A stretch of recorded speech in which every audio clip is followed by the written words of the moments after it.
আজকে সকাল সকাল ওয়েদারটা ছিল খুবই সুন্দর, পরিষ্কার আকাশ, তার সাথে কিছু শান্ত সাদা মেঘেরা, সব কিছু মিলিয়ে একবারে খুবই মনোমুগ্ধকর।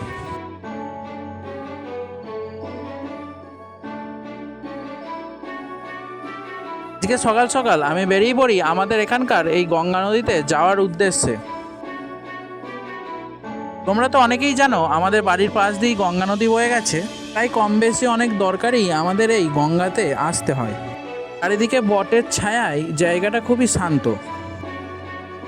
এরপর সেখান থেকে এসেই আমি আমাদের পিলে বাড়ির যাওয়ার উদ্দেশ্যে বেরিয়ে পড়ি।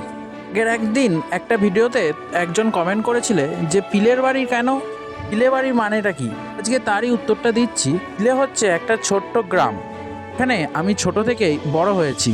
ছোট থেকে প্রায় 14 বছর পর্যন্ত আমি এই পিলেতেই কাটিয়েছিলাম। বেশ কিছু কারণে আমাদের পিলে ছেড়ে এই স্টেশনে এখন চলে আসতে হয়েছে, সেই জন্য আমরা এই পুরনো বাড়িকে পিলের বাড়িই বলি। আম, নিম, কাঁঠাল ইত্যাদি গাছের ছায়ায় ঘেরা এই পিলে বাড়ির পরিবেশ খুবই নিরিবিলি। পিলে থেকে আস্তে আস্তে আমাদের অনেকটাই দুপুর হয়ে গিয়েছিল।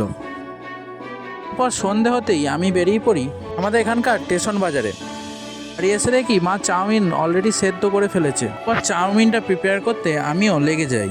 দেখো, বেশিরভাগ বাঙালিদের ঘরেই আলু চাউমিনটা বেশি হয়, সেরকম আমাদের বাড়িতেও আজকে আলু চাউমিন হয়েছিল। প্রথমে আলুগুলোকে ভালো করে ভেজে নিই, তারপর ডিমটাকে ভুজিয়া করে ভেজে নিই, এরপর শেষমেশ আলু, ডিম, বাদাম ও চাউমিন দিয়ে ভালো করে ভেজে নিই। কমেন্ট করতে ভুলবে না কার কার এই আলু চাউমিন খেতে ভালো লাগে।